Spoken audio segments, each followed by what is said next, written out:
நேயர்கள் அனைவரையும் ஏன் என்ற கேள்வி விவாத நிகழ்ச்சிக்கு வரவேற்கிறோம்.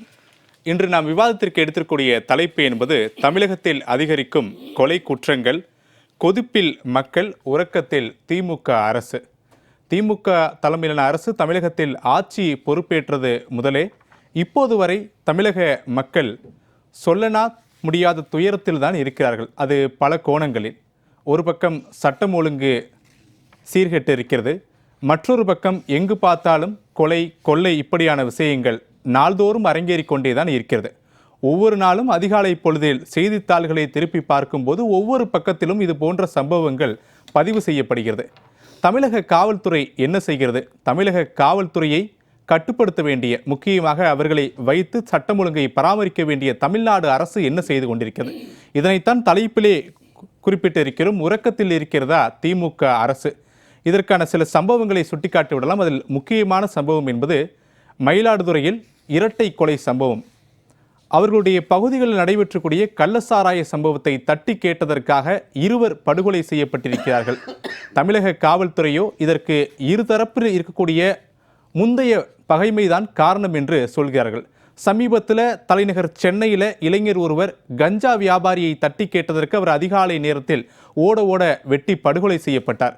இப்படியாக ஒவ்வொரு நாளுமே இது போன்ற துயர் சம்பவங்கள் அரங்கேறிக் கொண்டேதான் இருக்கிறது. இது குறித்து தான் நாம் இன்றைய தினம் 4 விருந்தினர்களோடு மிக விரிவாக விவாதத்தை நகர்த்த இருக்கிறோம்.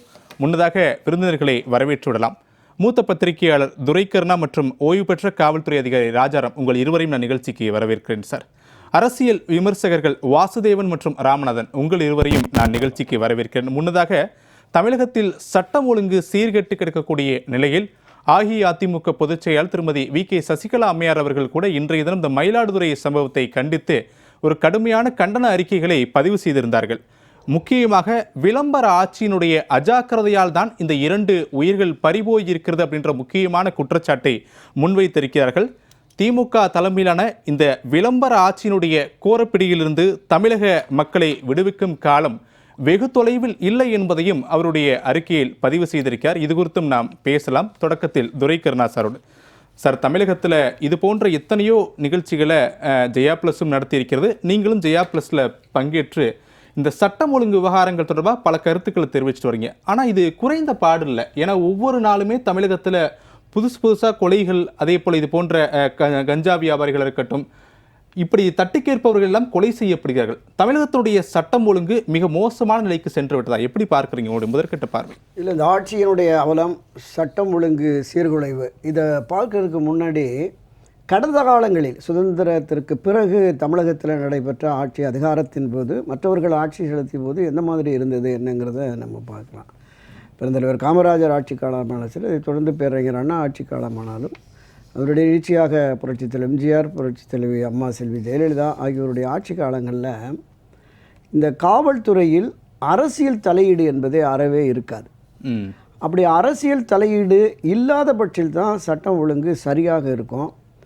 இந்த ரவுடிசம், கட்ட பஞ்சாயத்து, இந்த வேலைகள்லாம் அப்போ இருக்காது. அப்போ காவல்துறைக்கு தலைமை ஏற்றிருக்கிற முதலமைச்சர் உட்பட பல்வேறு அமைச்சர் பெருமக்களுமே அதில் மிக தீவிரமாக கவனம் செலுத்தி இருப்பார்கள். மரியாதைக்குரிய கலைஞர் கருணாநிதி ஆட்சி காலம் தொடங்கி திராவிட முன்னேற்ற கழகம் எப்பொழுதெல்லாம் ஆட்சி அதிகாரத்திற்கு வருகிறதோ அப்பொழுது எல்லாமே கொலை, கொள்ளை, கட்ட பஞ்சாயத்து, ஆள் கடத்தல், இடம் அடக்கிறது, போதைப் பொருட்களுடைய நடமாட்டம், இதையெல்லாம் தாண்டி இந்த ரவுடிகள், தொழில்முறை ரவுடிகளினுடைய அந்த ஆதிக்கம் என்பதும் அதிகரிச்சிடும். அவங்களுக்கு கொஞ்சம் கூட காவல்துறையின் மீது அச்சம் இருக்காது, பயம் இருக்காது.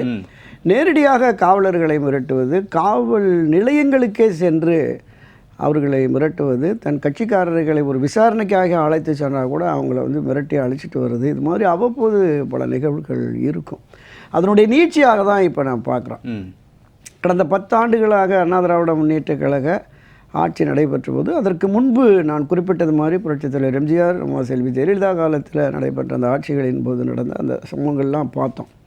இப்போ இந்த 10 ஆண்டுகளாக, அந்த 10 ஆண்டுகளுக்கு பிறகு இப்போது திராவிட முன்னேற்ற கழக ஆட்சி அமைந்தது பிறகு நீங்கள் குறிப்பிட்டது மாதிரி ஒவ்வொரு நாளும் கொலை, கொள்ளை, ஆட்கடத்தல், கஞ்சா கடத்தல், ஒரு குண்டாசில் போடுறது, இந்த மாதிரி செய்திகள் தினமும் பத்திரிகைகளில், காட்சி ஊடகங்களில், வலைத்தளங்களில் நாம் பரவலாகவே பார்த்துக்கிட்டு இருக்கிறோம். ஒரு அரசு மக்கள் நலன் அரசு என்று வருகிற பொழுது சட்டம் ஒழுங்கு தான் முக்கியம். கடந்த காலங்களில் அடிக்கடி அரசியல் தலைவர்கள் சொல்லுவாங்க, தமிழகம் இப்பொழுது அமைதி பூங்காவாக இருக்கிறது. இவங்க இப்போவுமே சொல்கிறார் மரியாதைக்குரிய முதலமைச்சர் திரு மு.க. ஸ்டாலின் வந்து அங்கொன்றும் இங்கொன்றுமாக ஏதாவது தவறுகள் நடக்கலாம், மற்றபடி தமிழகம் அமைதி பூங்காவாக தான் இருக்குது அப்படின்னு சொல்லி. ஆனால் அது இல்லை என்பது தான். நீங்கள் பொதுமக்கள் மத்தியில் காவல்துறையின் மீது ஒரு வித அச்சம் இருக்கும் எப்போவுமே.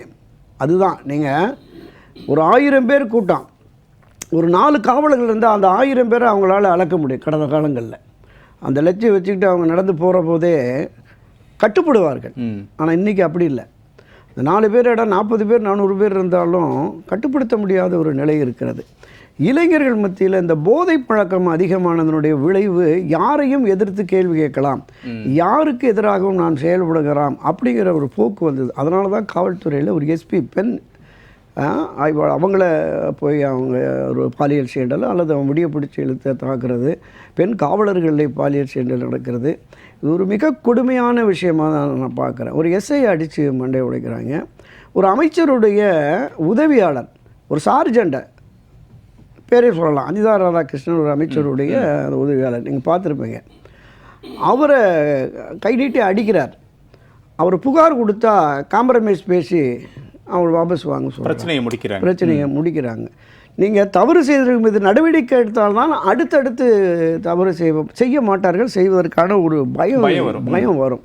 அந்த பயமற்ற தன்மை இப்போ வந்து அதிகமாயிடுச்சு இந்த ஆட்சியின் போது. என்னென்னா பெரும்பாலும் அரசியல் பின்னணி தான். இந்த தவறுகள் செய்கிறவர்கள் யாராவது ஒருத்தர் நமக்கு உறவினராக, அப்பா அம்மா அண்ணன் தம்பி, யாராவது ஒருத்தர் அரசியலில் பொறுப்பில் இருந்த ஆட்சி கட்சியினுடைய பொறுப்புகளில் இருந்தாங்கன்னா அவர்கள் குடும்பத்தை சேர்ந்த இளைஞர்கள் தைரியமாக அது மாதிரி இறங்குறாங்க. நம்மளை அவங்க காப்பாற்றிடுவாங்க, கொண்டு வந்துடுவாங்க அப்படிங்கிற மாதிரி இருக்குது. பலமுறை தொழில்முறை ரவுடிகளாக இருக்கிறவங்களும் அரசியல் கட்சியிலேயே சேர்ந்து, இப்போ முன்னெல்லாம் வெளியிலிருந்து இந்த மாதிரியான ஒரு மறைமுக ஆதரவாக இருக்கும் ரவுடிகள். இன்றைக்கு அப்படி இல்லை, நேரடியாகவே கட்சி பொறுப்புக்கே வந்துடுறாங்க. இப்போ பொறுப்புகளுக்கு வந்தவர்கள் தாராளமாக தைரியமாக இது போன்ற செயல்களில், முறைகேடுகளில், அதிகார துஷ்பிரயோகத்தில் அவங்க ஈடுபடுகிறார்கள். இந்த செயல் என்பது இந்த ஆட்சியினுடைய அவலத்தை, ஒரு அலங்கோலத்தை தான் காட்டுது. இந்த நிலைப்பாடு மாறவில்லை என்றால் நிச்சயம் மரியாதைக்குரிய சின்னம்மா திருமதி வி.கே. சசிகலா அவர்கள் அந்த அறிக்கையில் குறிப்பிட்றாங்க, நிச்சயம் இது நீண்ட நாள் நீடிக்காது, நிச்சயமாக இது ஆட்சி மாற்றம் தான் இதுக்கு ஒரே தீர்வு அப்படின்னு சொல்கிறாங்க. இந்த ஆட்சி மாற்றத்தை உருவாக்கக்கூடிய அண்ணா திராவிட முன்னேற்றக் கழகம் ஒரு வலிமைமிக்க சக்தியாக, ஒன்றுபட்ட சக்தியாக, எப்போதுமே புரட்சித் தலைவர் எம்ஜிஆர், செல்வி ஜெயலலிதா காலத்தில் இருந்த தமிழ்நாட்டின் அரசியலில் ஆகப்பெரிய முதன்மை கட்சியாக இருந்த அதிமுக என்கிற நிலையை மீண்டும் உருவாக்கினால் மட்டும்தான் ஆட்சி மாற்றத்தை கொண்டு வர முடியும். திருமதி வி.கே. சசிகலா அவர்கள் குறிப்பிட்டது போல அந்த ஆட்சி மாற்றத்தை கொண்டு வருவதற்கான பூர்வாங்க பணிகளை இந்த கட்சியை மறுபடியும் ஒற்றுமைப்படுத்தி ஒரு வலிமைமிக்க சக்தியாக வந்தால் கூட்டணிக்கு நமக்கு வரும். அப்போ ஒன்றுபட்ட அதிமுக, அதன் மீது வலுவான கூட்டணி என்பதை உருவாக்கினால் மட்டும்தான் 2026 ஆட்சி மாற்றத்தை கொண்டு வர முடியும். ஸோ அதற்கான பணிகளை திருமதி வி.கே. சசிகலா அவர்களும் சரி, திரு ஓபிஎஸ் அவர்களும் சரி, திரு தினகரன் உள்ளிட்ட விலக்கி வைக்கப்பட்டார்கள், விலகிச் சென்றவர்கள், அவர்களால் புறக்கணிக்கப்பட்டவர்கள் எல்லோருமே சேர்ந்து கட்சியை வலிமைப்படுத்த வேண்டும். அப்போது தான் ஆட்சி மாற்றத்தை கொண்டு வர முடியும். அப்படி ஆட்சி மாற்றம் வந்தால்தான் அது மக்களுக்கான ஆட்சியாக நடைபெறும். இந்த சட்ட ஒழுங்கு சீர்குலைவு எல்லாமே சீர்படும் என்பதுதான் என்னுடைய முதற்கட்ட கருத்து. சரி, துரைக்கருணா சாருடைய முதல் கருத்தை எடுத்துக்கிறேன். உங்களுடைய கருத்துடைய தொடர்ச்சியாக ராஜாராம் சார்கிட்ட கேட்கணும். ராஜாராம் சார், துரைக்கருணா சார் சொல்லும்போது காவல்துறையினர் மீதான பயம் குறைஞ்சிருச்சு, அதுதான் இந்த குற்றங்கள் தன்மை அதிகரிப்பதற்கான காரணமாக நான் பார்க்கிறேன் அப்படின்றாங்க. காவல்துறை மீது பயம் இருந்துச்சு அப்படின்னா அடுத்த முறை அந்த குற்றத்தை செய்வதற்கே அவங்களுக்கு ஒரு அச்சம் இருக்கும் இல்லையா? அது குறைந்ததற்கு காவல்துறை மீதான அந்த அச்சம் குறைந்ததற்கான காரணமா என்ன பார்க்குறீங்க? நீங்கள் ஒரு ஓய்வு பெற்ற காவல் அதிகாரி, உங்களுக்கு அனுபவங்கள். அதாவது தவறு செய்கிறவங்களுக்கு காவல்துறை நம்ம மேல் நடவடிக்கை எடுப்பாங்க, நீதித்துறை நமக்கு தண்டனை கொடுப்பாங்க, நம்ம ஜெயிலில் நிரந்தரமாக இருக்க வேண்டிய சூழ்நிலை இருக்கும் அப்படிங்கிற பயம் வந்து போயிட்டுது. அதனால தான் துணிஞ்சு தைரியமாக இந்த மாதிரி தவறுகளை செய்கிறாங்க. செஞ்சு நம்ம வெளியே வந்துடலாம் அப்படிங்கிற ஒரு நிலைமையை அவங்க நினச்சிக்கிட்டு இருக்காங்க. அதை நினைக்கக்கூடிய ஒரு தன்மை உருவாயிருக்கு. அதுக்கு நிறைய காரணங்கள். ஒன்று வந்து போதை. இந்த போதை பொருள் அப்படிங்கிறது வந்து அதிக அளவில் நடமாட்டம். கஞ்சா பாருங்கள் எவ்வளோ வழக்குகள். அதே மாதிரி போதை பவுடர் அந்த போதை இதில் ஏகப்பட்ட விஷயங்கள் எல்லாமே வந்து இப்போ வந்து தமிழ்நாட்டில் புழங்க ஆரம்பிச்சிருச்சு. தமிழ்நாடு வழியாக வெளிநாடுகள் கூட ஏற்றுமதி ஆகுது. இதோட விளைவு என்னன்னா, இளைஞர்கள் ரொம்ப கெட்டு போயிடுறாங்க. கெட்டு போய் அந்த போதைக்கு அடிமையான சூழ்நிலையில் எதையும் தைரியமாக செய்ய முடியும் அப்படிங்கிற ஒரு சூழ்நிலைக்கு வந்துடுறாங்க. அப்போ அந்த தைரியம், அந்த போதை அப்படிங்கிற ஒரு தைரியம் அது வந்து அவங்கள காப்பாற்றணும்னு அவங்க நினைக்கிறாங்க. இது போக இன்னைக்கு இருக்க சட்டங்கள் போயிட்டு ஒரு வாரத்திலே வெளியே வந்துடுறாங்க. ஒரு சின்ன உதாரணம் சொல்கிறேன். அந்த மணப்பாறை அப்படிங்கிற ஊரில் ஒரு ப்ரைவேட் ஸ்கூல், சிபிஎஸ்சி ஸ்கூல். அந்த ஸ்கூலில் ஒரு பெண் குழந்தை 4ஆம் கிளாஸ் படிக்கிறாங்க. அவங்கக்கிட்ட அந்த பள்ளி, அதாவது கரஸ்பாண்டன்ட் அந்த லேடி, அவங்களோட ஹஸ்பண்ட் தவறாக நடந்தான்னு சொல்லி அந்த குழந்தை அவங்க அப்பா அம்மாட்ட சொல்லுது. அவங்க அப்பா அம்மா அழைச்சிட்டு போய் அந்த குழந்தைய எந்த இடத்துல வச்சு இது மாதிரி தவறாக நடக்க முயற்சி பண்ணாருன்னு கேட்குறாங்க. அப்போது அவங்க சொல்கிற இடத்துல பார்த்தா சிசிடிவி இருக்குது. உடனே அவங்க வந்து சிசிடிவியை ஓப்பன் பண்ணி காட்டுங்கிறாங்க. பார்த்தா சம்பவம் நடந்து உண்மைன்னு தெரியுது. உடனே அவங்க காவல்துறைக்கு புகார் கொடுக்குறாங்க. புகார் கொடுத்து அந்த நபரை அரெஸ்ட் பண்ணுறாங்க. அதுக்கு சப்போர்ட்டாக இருந்த, அது தட்டி கேட்காத அந்த தலைமை ஆசிரியர், இன்னும் 2 பள்ளி நிர்வாகிகள், ஏன் அந்த கரஸ்பாண்டண்ட்டையும் அரெஸ்ட் பண்ணிடுறாங்க. அரெஸ்ட் பண்ணி அவங்கள ரிமாண்ட் பண்ணிடுறாங்க. அதுக்கப்புறமா குழந்தைகள் நல அலுவலர் தொடர்ந்து வந்து அந்த ஸ்கூலில் விசாரிக்கிறாங்க. அப்போ 5ஆம் கிளாஸ் படிக்கிற ஒரு குழந்தை சொல்லுது, இதே மாதிரி என்கிட்டையும் தவறாக நடந்தார் அப்படின்னு. உடனே அவர் எங்கன்னு பார்த்தா அதுக்கு முன்னாடி அவர் ஜாமீனில் வந்துட்டார். கிட்டத்தட்ட ஒரு வாரத்துக்குள்ள இந்த வழக்குல ஒரு ஜாமீன்ல வந்துடுறாங்க. அந்த அளவுக்கு சட்டத்துல ஓட்டைகள் இருக்கு. ராஜாராசா, ஒரே ஒரு குறுக்கீடு, நீங்க சம்பந்தப்பட்ட கேள்விதான். இந்த மயிலாடுதுறையில் இந்த இரட்டை கொலை நடந்திருக்கு இல்லையா, அதுல ஒருவர் வந்து ஏற்கனவே சிறைக்கு போயிட்டு சமீப நாட்களுக்கு முன்னதான் ஜாமீன்ல வந்ததா காவல்துறை தரப்புலன்னு சொல்றாங்க. கேள்வி என்னன்னா, பெரும்பாலான சமூக ஊடகங்களே இந்த கேள்வியை பதிவு செய்யறாங்க காவல்துறைக்கு எதிராக. என்ன கேள்வினா, எத்தனையோ பேர் மீது ஜாமீன்ல வெளியே வராத பிரிவுகள்ல நீங்க வழக்கு பதிவு செய்றீங்க. இவங்க கள்ளச்சாராயம் விற்கிறவங்க இத்தனை முறை கள்ளச்சாராயம் விட்டுருக்காங்கன்னு காவல்துறையிட்ட உரிய பதிவேடு இருக்கு. இருந்தும் கூட ஏன் அந்த பிரிவுகள்லாம் வழக்கு பதிவு செய்ய மாட்டாங்க? இதை செஞ்சிருந்தா கூட இனியார்ந்த 2 உயிர் போயிருக்காது இல்லையா? இது காவல்துறையுடைய அஜாக்கிரதை அப்படின்ற ஒரு இதை சுட்டி காட்டுறாங்களே, அது உண்மையில அதை ஏற்றுக்கொள்ளக்கூடிய. அதாவது இந்த தமிழ்நாடு மதுவிலக்கு சட்டம் அப்படிங்கிறது வந்து இப்ப சமீபத்தில் தான் திருத்தப்பட்டிருக்கு. அதாவது அந்த 65 பேர் இறந்து போனாங்கல்ல கள்ளக்குறிச்சியில், அதுக்கு அப்புறமா தான் அது திருத்தப்பட்டிருக்கு. அதுக்கு முன்னாடி வரைக்கும் அந்த சட்டத்தில் விஷசாராயம் வைத்திருந்தார், வித்தார், கடத்தினார் அப்படின்னா மட்டும்தான் ரிமாண்ட் பண்ண முடியும். மற்ற எல்லா வழக்குகளும் பெயிலபிள் அண்ட் ஃபைனபிள். பணம் கட்டி வெளியே வந்துடலாம், உடனே ஜாமீன்ல வந்துடலாம். அபராத தொகை கட்டினா வெளியே வந்துடலாம். ஜாமீன் அபராத தொகை கட்டாம கூட ஜாமீன்ல வந்துடலாம். நீதிமன்றத்தில் கொண்டு ஆஜர்படுத்தினா கூட நீதிபதியே ஜாமீன்ல விடலாம். அப்படிதான் அந்த சட்டத்தில் இருக்கு வழி. இப்பதான் அதுல சில மாற்றங்கள் ஏற்படுத்தியிருக்காங்க. இந்த மாதிரி பண்ணக்கூடியவங்களுக்கு அவங்க நிறைய வழக்கு, அதுல கண்ணுக்குட்டின்னு ஒருத்தர் சொன்னாங்க, அந்த 65 பேர் இறந்து போனதுல அந்த கண்ணுக்குட்டி 32 முறை போயிட்டு வந்திருக்காரு. 4 முறை குண்டர் சட்டத்தில் போயிட்டு வந்திருக்காரு. குண்டர் சட்டத்தில் போட்டா 2 மாசத்துல வந்துறாங்க. முன்னாடி 6 மாசம் கழிச்சு வழக்கறிஞர் இருக்காங்க, அவங்களுக்கு தெரியும். ஆமா, 6 மாசம் கழிச்சு தான் வெளியே வர முடியும். ஆனா இப்போ வந்து 1 மாசத்துல போர்டு முடியுது, 2வது மாசத்துல 1.5 மாசத்துலயே ரெட்ல வெளியே வந்துடுறாங்க. இந்த மாதிரி வழிமுறைகள் இருக்கனால இப்ப நான் இந்த முதல் கேஸ்ல சொன்னேன் இல்லையா, மணப்பாறை கேஸ். அந்த மணப்பாறை கேஸ்ல அந்த வழக்குல எப்படி வெளியே வந்தாங்க, எப்படி வந்து அரசு வழக்கறிஞர் அந்த வெளியே வர்றதை தடுக்காம இருந்தார், அப்ஜெக்ஷன் பண்ணி தடுத்துருக்கணும் இல்லையா? அது போக்சோ சட்டத்தில் போட்டுதான் வெளியே வர முடியுமா? என்ன செக்ஷன்ல போட்டாங்க? இந்த மாதிரி சில லேப்சஸ்னால என்ன ஆகுதுன்னா, காவல்துறை, ஒட்டுமொத்த காவல்துறை பேரில் கெட்ட பேராகுது. காவல்துறையை அந்த மாதிரி ஒரு சூழ்நிலைக்கு உருவாக்கக்கூடிய ஒரு சூழ்நிலை இருக்கக்கூடாது. ஏற்கனவே சார் சொன்னாங்க, புரட்சித் தலைவர் எம்ஜிஆர், புரட்சித் தலைவர் அம்மா, கலைஞர், இங்கே 3 பேரும் சிஎம்மாக இருந்த காலத்தில் நான் பணியில் இருந்தேன்.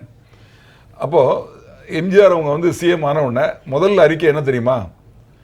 என் குடும்பத்தைச் சேர்ந்த என் மனைவியோ என் குடும்பத்தைச் சேர்ந்த யாராக இருந்தாலும் இந்த அரசு துறை நிர்வாகத்தில் தலையிட்டால் அவங்க வந்து யாருக்காக ரெக்கமெண்ட் பண்ணாங்கன்னா அதை நீங்கள் எடுக்கக்கூடாது. அப்படி எந்த அதிகாரம் எடுத்து செஞ்சாங்கன்னா அவங்க மேலே நடவடிக்கை எடுப்பேன் அப்படின்னு ஒரு அறிக்கை கொடுத்தாங்க. அதே மாதிரி புரட்சி தலைவர் அம்மா அவங்க வந்து சிஎம் இருந்தப்போ நான் இன்ஸ்பெக்டராக இருந்தேன். அப்போது வடசென்னையில் தான் நான் வேலை பார்த்தேன் ஃபுல்லாக. 2 அமைச்சர்கள், நான் பேர் சொல்ல விரும்பலை, 2 பேர் அமைச்சர்களாக இருந்தாங்க. அந்த அமைச்சர்கள் வந்து ஏதாவது ரெக்கமெண்டேஷனுக்கு பேசினா கூட காவல்துறைக்கு பேச மாட்டாங்க. குறிப்பாக இன்ஸ்பெக்டர் தான் என்கிட்ட பேச மாட்டாங்க. அவங்க பிஏ வந்து இதை மாதிரி சமாசாரம், என்ன சமாசாரம் விசாரிக்கிறீங்களா பார்த்து ப்ராப்பராக விசாரிக்க சொல்லி மினிஸ்டர் சொன்னாங்க.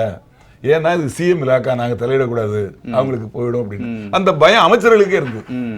இது நேரடியாக அனுபவத்தினால சொல்ல, நிர்வாகத்தை கட்டுக்கோப்பா நடத்தினாங்க.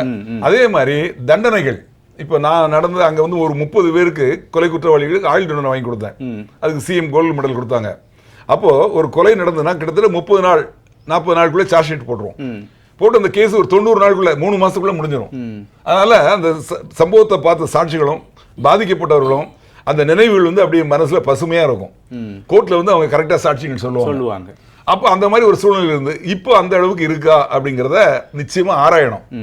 என்னென்ன காவல்துறையில் இருக்கு, எவ்வளவு கேஸ் சார்ஜ் ஷீட் போடாமல் இருக்குது, போட்டு ஏன் டிலே ஆகிட்டு இருக்கு, எத்தனை பேர் ஜாமீன்ல வந்தாங்க, எப்படி ஜாமீன்ல வந்தாங்க, இந்த மாதிரி விஷயங்களை, ரவுடிகளோட நடத்தைகள் என்னென்ன பண்றாங்க, அவங்க எப்படி உள்ளே இருக்க வைக்கிறது, அதுக்கு என்ன காவல்துறையில ஒரு சிலருடைய தவறுகள் வந்து ஒட்டுமொத்த காவல்துறைக்கும் அமைது நீங்க சொல்றீங்க. சரி வாசுதேவன் சார், சமீபத்தில் இந்த ஆண்டு தொடக்கத்தில் கொளத்தூர் சட்டமன்ற தொகுதிகளில் ஆய்வு மேற்கொள்ளும்போது தமிழ்நாடு முதலமைச்சர் சொல்றாரு, தமிழகத்தில் சட்டம் ஒழுங்கு ரொம்ப சீராக இருக்கு, ரொம்ப அமைதி பூங்காவாக தான் தமிழ்நாடு இருக்கு, பிற மாநிலங்களை ஒப்பிடும்போது தமிழகத்தோட அமைதி பூங்கா தான் அப்படின்னு சொல்றாரு. ஆனால் சின்ன சின்ன விஷயங்களை கூட அரசியல் கட்சியினர் பூதாகரமாக மாற்றுறாங்க, மக்கள் நம்ப மாட்டாங்க, எங்களுக்கு தான் அடுத்த வாய்ப்புன்னு சொல்றாரு. இப்போ சமீபத்தில் நடைபெற்று இருக்கக்கூடிய இந்த இரட்டை கொலையாக இருக்கட்டும், இப்படியான சம்பவங்கள் எல்லாம் முதலமைச்சரோட பேச்சோடு ஒப்பிட்டு நீங்கள் எப்படி பார்க்குறீங்க? இல்லை, சின்ன சின்ன விஷயங்கள்லாம் பூதாகாரமாக்கக்கூடாதுங்கிறத நான் ஒத்துக்கிறேன் சார். ஆனால் 7 வயது சிறுமியிலேருந்து 70 வயசு அம்மா வரைக்கும் இவங்க பாலியல் குற்றம் வன்கொடுமை பண்ணுறாங்கன்னு சொன்னால் இது வந்து ஒரு சின்ன விஷயமா நீங்கள் சொல்லுங்கள். டெய்லி பேசிஸில் இது நம்ம டெய்லி பார்த்துக்கிட்டே போகிறோம். டெய்லி பேப்பரை திறந்தீங்கன்னா உங்களுக்கு இதே தான் வந்துக்கிட்டு இருக்கு. ஒன்று மதுப்பழக்கம். இவங்க எனக்கு முன்னால் பேசின 2 பேருடைய மொத்த கருத்துக்களையும் நான் ஏற்றுக்கிறேன். போலீஸ் மேலே எந்த பயமும் இல்லாமல் போயிடுச்சு, சட்டம் நம்ம மேலே பாயாதுங்கிற அந்த பாதுகாப்பு அவங்களுக்கு வந்துருச்சு. அதுக்கு காரணம் என்ன சார்? ஈசிஆரில் அவங்க கட்டிட்டு போனால் பாருங்களேன், அந்த கொடி அந்த கொடியினுடைய மகத்துவம் தான், வேற ஒன்றும் கிடையாது. அதே மாதிரி ஒரு அமைச்சர் கூட இல்லைன்னா ஒரு துணை முதல்வர் கூட எங்கேயாவது ஒரு ஃபோட்டோ எடுத்துக்கிட்டீங்கன்னு சொன்னால் அது உங்களுக்கு ஒரு லைசன்ஸ் மாதிரி ஆயிடுறது. அதாவது இந்த கனெக்ஷன், இந்த தொடர்பு இருக்கிற வரைக்கும் சட்டம் என் மீது பாயாது, காவல்துறையினர் என் மீது கை வைக்க மாட்டார்கள். அதனால தான் சார் சாதிக் பாட்ஷா, ஜாஃபர் சாதிக் இவ்வளோ பிரமாதமாக வேலை பண்ணிக்கிட்டு இருந்தார். 3000 கோடி ரூபாய் வருமானம் உள்ள போதைப் பொருளை வெளிநாடுகளுக்கு ஏற்றுமதி பண்ணுற அளவுக்கு ஒரு மிகப்பெரிய தொழிலதிபராக மாறிட்டார் அவர். அதனால் இது வந்து ஒரு ஐசோலேட்டட் இன்சிடென்ட் கிடையாது. இதை நான் எப்படி பார்க்குறேன்னா, இது ஒரு தொடர்ச்சி தான். 2021 மே மாதத்துலேருந்து ஆரம்பித்தது இன்னைக்கு வரைக்கும் தொடர்ச்சியாக போய்கிட்டு இருக்கு. இதனுடைய மொமெண்டம் இன்னும் அதிகமாகிட்டு இருக்கு, தீவிரம் அதிகமாகிட்டு இருக்கு. அருவாள் வெட்டு, அதாவது நம்மளாம் கஞ்சாவுக்கு தான் பழக்கமாயிருக்கோம். ஆனால் இன்னைக்கு நம்ம குழந்தைங்க 13 வயசு பையன் சார் வாயில் ஒரு பிங்க் கலரில் என்னத்தையோ ஒட்டி வச்சுக்கிட்டு இருக்கான். அதுலேருந்து அப்படியே எடுத்து சாப்பிட்டுக்கிட்டு இருக்கான். நான் பார்த்தது அது கண்ணில். இந்த அளவுக்கு சமூக குற்றங்கள் அதிகமானதுக்கு காரணம் என்ன அப்படின்னா, மக்களுக்கு சட்டத்தின் மேலே எந்த பயமும் இல்லாமல் போயிடுது. காவல்துறையினர் கை கட்டி போட்டிருக்காங்க. பக்கத்திலே காவல்துறை ஆஃபீஸர் முன்னாள் அதிகாரி உட்காந்துருக்கிறாரு, அவருக்கு தெரியும். காவல்துறையை மட்டும் நீங்கள் ஓப்பன் பண்ணி விட்டீங்கன்னு சொன்னால் கண்டிப்பாக வித்தின் 15 days எல்லா குற்றங்களையும் அவங்க கட்டுக்குள்ளே கொண்டு வர முடியும். காவல்துறையினரெல்லாம் துடிச்சுக்கிட்டு இருக்காங்க, எப்படா நம்ம கை கட்டை கழட்டி விடுவாங்க, நம்ம போயிட்டு இந்த வன்முறையை தடுப்போம், இந்த போராட்டத்தை தடுப்போம், இந்த குற்றங்களை தடுப்போம், குற்றவாளிகளை கண்டுபிடித்து சிறைக்கு அனுப்புவோம், அந்த மாதிரி தான் அவங்க துடிச்சுக்கிட்டு இருக்கிறாங்க. ஆனால் பல்வேறு காரணங்களுக்காக, என்ன காரணம் சார்? ஒரே காரணம் தான், பல்வேறு காரணங்கள் கூட இல்லை. குற்றம் புரிபவன் என்னுடைய தம்பி, குற்றம் புரிபவன் எங்களுடைய அபிமானி தான், உறுப்பினர் அல்ல, கட்சி உறுப்பினர் அல்லன்னு நீங்களே பேசிட்டீங்கன்னு சொன்னால், இந்த மாதிரி பேசுனீங்கன்னு சொன்னால் அப்புறம் எப்படி சார்? சார் ரகுபதினு ஒருத்தர் இருக்கார் சார், மாண்புமிகு சட்டத்துறை அமைச்சர். அவர் என்ன சொல்கிறாரு, நான் அவருடைய இடத்துல நான் இருந்தேன் சொன்னால் நான் என்ன பண்ணிருப்பேன்? தமிழ்நாட்டில் நான் வந்து சட்ட அமைச்சராக இருக்கிற வரைக்கும் சட்டம் உங்கள் மேலே பாயும், குற்றவாளிகள் யாராக இருந்தாலும் சரின்னு நான் சொல்லுவேன். கொலை, கொள்ளை, கற்பழிப்பு, அருவாள் வெட்டு எல்லாருமே சட்டத்திற்கு உட்படும் அப்படின்னு சொல்லிடுவேன். சட்டம் நீண்ட கை உங்களை பிடிக்கும் அப்படின்னு நான் பயமுறுத்திருப்பேன். குற்றவாளிகள் வெளியில் வராமல் பண்ணியிருப்பேன். இவர் என்ன சொல்கிறாரு, இந்த கூட்டத்தில் நான் பேசிக்கிட்டு இருக்கும்போது இங்கே யாராவது கத்தி குத்து விழுந்துச்சு, அவனுக்கு அருவாள் வெட்டு விழுந்துச்சு சொன்னால் அதுக்கு நான் பொறுப்பு கிடையாது, எப்படி வேணாலும் எது வேணாலும் நடக்கலாம் அப்படின்னாரு. முதல்வர் என்ன சார் சொன்னார்? ஞாபகப்படுத்தி பாருங்கள். தொட்டுப்பார், செண்டிப்பார், என்ன மாதிரியான ஒரு லாங்குவேஜ் சார் இதெல்லாம்? என்ன மாதிரியான மொழி? ஒரு முதல்வர் பேசுகிற மொழியா சார் இதெல்லாம்? ஓகே, நீங்கள் வந்து பாரதிய ஜனதா கட்சியினரை பற்றி தான் நீங்கள் சொன்னீங்க. உங்களுடைய அசிஸ்டன்ட் என்ன சார் சொன்னார்? 11 மணிக்கு நாங்கள் வந்து பதவி பிரமாணம் எடுத்துக்குவோம், 11:05 நீங்கள் போய் மணல் அள்ளுங்க அப்படின்னா அப்புறம் எவன் சார் வேலை பண்ணுவான்? எந்த போலீஸ் அதிகாரி, எந்த விஏஓ, எந்த டிஎம், எந்த கலெக்டர் உங்க மேலே கை வைப்பான் சொல்லுங்க? அந்த அளவுக்கு அதாவது குற்றவாளிகளுக்கு ஒரு ஃப்ரீ ஹேண்ட் கொடுத்துட்டீங்க. அதாவது மொத்தமாகவே குற்றவாளிகளுடைய ரவுடிகளுடைய ராஜ்யமாக இதை மாற்றினதுக்கு அப்புறமா இன்னைக்கு அவர் முதல்வர் என்ன சொல்றாரு? என்னை எல்லோரும் அப்பா என்று சொல்கிறார்கள், அப்பா என்று சொல்லி மகிழ்கிறார். அப்படியே மகிழ்ச்சி கடல்ல முழுகிட்டார் அவரு. ஆனால் உண்மை என்னடான்னா அங்கே வெளில போனால் அவன் காரி துப்பிக்கிட்டு இருக்கான். ரொம்ப அபாயகரமான ஒரு சூழ்நிலையை நோக்கி போய்கிட்டு இருக்கு தமிழ்நாடு. இது எங்கே கொண்டு போய் நிற்க போகிறது அப்படிங்கிறது தெரியல. ஆனால் இதுக்கு பல்வேறு அரசியல் காரணங்கள். இதில் வந்து நம்ம ஒட்டுமொத்தமான அரசினுடைய ஒட்டுமொத்த ஃபெயிலியர் அப்படின்னு தான், தோல்வி அப்படிங்கிற மாதிரி தான் நான் இதை பார்க்குறேனே தவிர ஒரு தனிப்பட்ட ஒரு நிகழ்வு அப்படின்னு நான் பார்க்கல. டாஸ்மாகில் ஏற்கனவே நாங்கள் சொல்லியிருக்கோம், ஏகப்பட்ட குளறுபடிகள் இருக்கு. 50% மேலே பில் ஆக மாட்டேங்கிறது அப்படிங்கிறது நான் சொல்லலை சார். அந்த அளவுக்கு வெளிப்படையாக அவர் சொல்லலை அமைச்சர், முன்னாள் அமைச்சர். ஆனால் ஒரு வழியாக சொன்னார், எவ்வளவு ஆகுறதோ அவ்வளவு இங்கே வருமானம் வரல அப்படின்னு சொன்னார். அதுக்கப்புறமா பாட்டிலுக்கு 10 ரூபா அப்படின்னு சொன்னீங்க. அதுக்கப்புறமா அந்த டாஸ்மாக் ஊழியர்களுக்கு எந்த விதமான எதுவும் கொடுக்கல. இந்த மெயின் டைம் டாஸ்மாக் கூடவே, டாஸ்மாக்குள்ளேயே நீங்கள் கள்ளச்சாராயம் விற்கிற அளவுக்கு ஆகிப்போச்சு. இன்றைக்கெல்லாம் பேக்கெட்டில் பால் தான் சார் கொண்டு போய் வீட்டுக்கு வீடாக போட்டுட்டு வருவாங்க. கள்ளக்குறிச்சியில் அவ்வளோ வருஷமாக கண்ணுக்குட்டி பண்ணிக்கிட்டு இருக்கிறாரு, அதே வேலையை பண்ணிக்கிட்டு இருக்கிறாரு தொடர்ச்சியாக. இது எல்லாமே ஆளுங்கட்சியினருடைய அனுமதி இல்லாமல், ஆதரவு இல்லாமல் நடக்க வாய்ப்பில்லை. ஆளுங்கட்சியினரோடு சேர்ந்து அதிகாரிகளுடைய கவனத்தை தாண்டி இதெல்லாம் நடக்காது. அப்படி இருக்கும்போது அதிகாரிகள் ஏன் வேலை செய்யவில்லை, காவல்துறை ஏன் வேலை செய்யவில்லை அப்படின்னா அதுக்கு காரணமே, எங்கே நீங்கள் போனீங்கன்னாலும் ஒரு டிஎம்கே காரன் அங்கே இருப்பான், அவன் உங்களை காப்பாற்றுவான் அப்படிங்கிற தைரியம் தான். அதனால தான் இந்த குற்றங்கள் இன்னும் தொடர்ந்துட்டு தான் இருக்கும். 7 வயசுலேருந்து 70 வயசு வரைக்கும் சார், இது வந்து ஒரு சாதாரணமான சமாச்சாரம் இல்லை. 70 வயசு பெண்மணிக்கு கூட ஒரு பாதுகாப்பு இல்லாத ஒரு சூழ்நிலை இருக்குது அப்படின்னு சொன்னால் நான் என்னத்தை சொல்கிறது? சரி, ஓகே. ராமநாதன் சார், இப்போ வாசுதேவன் சார் சொல்கிறது மாதிரி தமிழகத்தில் ஆட்சியாளர்களுடைய முழுமையான தைரியம் தான் குற்றங்களுக்கான தொடக்கம்னு சொல்கிறார் இல்லையா? ஆமாம். ஆனால் கேள்வி என்ன அப்படின்னா, ஒட்டுமொத்தமே அரசியல்வாதிகளுடைய இடையூறு இருக்குமா, தலையீடு இருக்குமா அப்படின்றது கேள்வி. இப்ப நீங்க மயிலாடுதுறை சம்பவத்தை எடுத்துக்கங்களேன். இரட்டை கொலை வழக்கு அப்படின்றது எங்கோ ஒரு இடத்துல நடந்துக்க கூடியது. அதை கட்டுப்படுத்தி இருக்க வேண்டியது காவல்துறையுடைய பொறுப்பு இல்லையா? காவல்துறையுடைய பொறுப்பை தாண்டி நம்ம அரசியல்வாதிகள்கிட்ட செல்றோம். அதாவது கொலைகள் வந்து ஆதாமைய வாழ் காலத்திலிருந்து நடக்கும். ஆனா இன்னைக்கு உள்ள ஆட்சியில், இன்னைக்கு இந்த மயிலாடுதுறை சம்பவத்தை பாருங்க.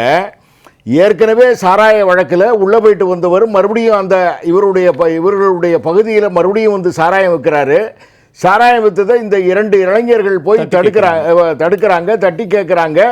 உடனே அவர்கள் வந்து வெட்டி கொலை செய்யப்படுகிறார்கள் அப்படின்னு சொன்னால் எஃப்ஐஆர் திருநாட்டூரில் போடுவாங்க, அல்லது புதுசாக உள்ள பிஎன்எஸ்ஸில் போடுவாங்க, அது வேறு விஷயம். ஆனால் இந்த காவல்துறை விசாரணையை நடத்துவதற்கு முன்னாலேயே, தொடங்குவதற்கு முன்னாலேயே என்ன சொல்றாங்கன்னா, இது முன்பகை காரணம்தான், சாராய வியாபாரம் காரணம் இல்லை அப்படின்னு சொல்றாங்க. இது காவல்துறைக்கு எப்படி முதல்லயே தெரியும்? முதல்ல என்ன கொலை நடந்தது, இவர் வெட்டி கொன்னார், ஐவிட்னஸ் இருந்தாங்கன்னா அந்த பெற்றோர்கள் மூலமாக புகாரை வாங்கி பதிவு செய்யணும், அல்லது உறவினர்கள் இருந்தாங்கன்னா அவங்கள வாங்கி பதிவு செய்யணும். அப்போ அதை மறைப்பதற்காக ஏதாவது தலையாரிட்டு இருந்தோ அல்லது விஏ ஓட்டிருந்தோ இது வந்து முன்பகை காரணமாக அப்படின்னு சொல்லி எஃப்ஐஆரை போடுறாங்களா என்னன்னு தெரியல எனக்கு. ஏன்னா அவர்களெல்லாம் சாலை மறியல் பண்ணுறாங்க. மயிலாடுதுறையில் அந்த முட்டம் பகுதியில் சாலை மறியல் பண்ணி எஃப்ஐஆரை கொடுங்க அப்படின்னு சொல்லி கையில வெட்டுப்பட்டு இன்ஜூர்டா இருக்காரு. அவரு வாக்குமூலத்துல சொல்லுவார் இல்லையா, எதனால இது நடந்தது, எதனால நடந்ததுன்னு. அதுல 8 பேர் கொலை, அந்த கொலையாளிகள் அவர்கள் சம்பந்தப்பட்டிருக்காங்க, அவங்களையும் கைது செய்யணும் அப்படின்னு சொல்லி அந்த மக்கள் மறியல் பண்றாங்கன்னா எஃப்ஐஆரை கொடுங்க அப்படின்னு சொல்லி எங்கேயாவது எங்களுடைய புகாரை கொடுங்க, எஃப்ஐஆரை கொடுங்க அப்படின்னு சொல்லி எங்கேயாவது மறியல் பண்ணுவாங்களா? இந்த மக்கள் மறியல் பண்றாங்க. ஏன்னா உண்மை நிலை, மோட்டிவை பொறுத்தளவில் அதுவும் முக்கியம்தான். அதாவது மோட்டிவ் வந்து பல வழக்குகளில் மோட்டிவ் காரணம் இல்லை, ஐவிட்னஸ் இருந்தா அப்படின்னு சொல்லப்பட்டிருக்கிறது. இருந்தாலும் கூட மோட்டிவை ப்ரூவ் பண்ணுறதுக்கு முன்பகை தான் காரணம் அப்படின்னு காவல்துறையினர் ஜோடித்து விட்டால் அதை மாற்றுவது கஷ்டம். அதனாலதான் பிரச்சனையோட தீவிரத்தை தணிக்கிறதுக்கு காவல்துறை முயற்சி அப்ப செய்து முயற்சி செய்யறது அப்படின்னு தான் நினைக்க தோன்றுகிறது. நீங்க ஐயா சொன்ன மாதிரி அதாவது இந்த சாராய வழக்கு இருக்கு பாருங்க, இந்த கண்ணுக்குட்டியோ அல்லது ஆட்டுக்குட்டியோ அவர் 32 வழக்குகள்ல இருக்காங்கன்னா, இந்த பழைய மதுவிலக்கு சட்டத்தை பொறுத்த அளவில் 4-1 கேபிட்டலே, அதாவது விஷச்சாராய வழக்காக இருந்தால்தான் அது வந்து நான் பெயிலபிள். 4-1 AAA அப்படின்னு 100 லிட்டர் சாராயத்துக்கு மேலே இருந்தாலும் அது நான் பெயிலபிள் தான். பொதுவாக 100 லிட்டர்லாம் போடுறதில்ல, அது ஏதாவது ஒரு 5 லிட்டர் 2 லிட்டர் போட்டு இப்போ விஷச்சாராயம் போடுவாங்க.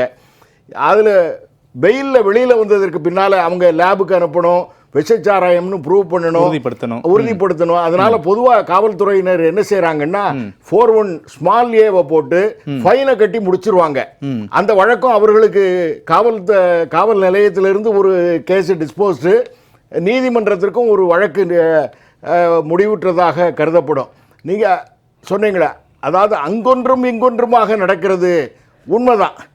திருநெல்வேலியில் நெல்லை மாவட்டத்தினுடைய காங்கிரஸ் கமிட்டியினுடைய தலைவர் எரித்து கொலை செய்யப்பட்டார்னு சொல்லக்கூடாது சார்.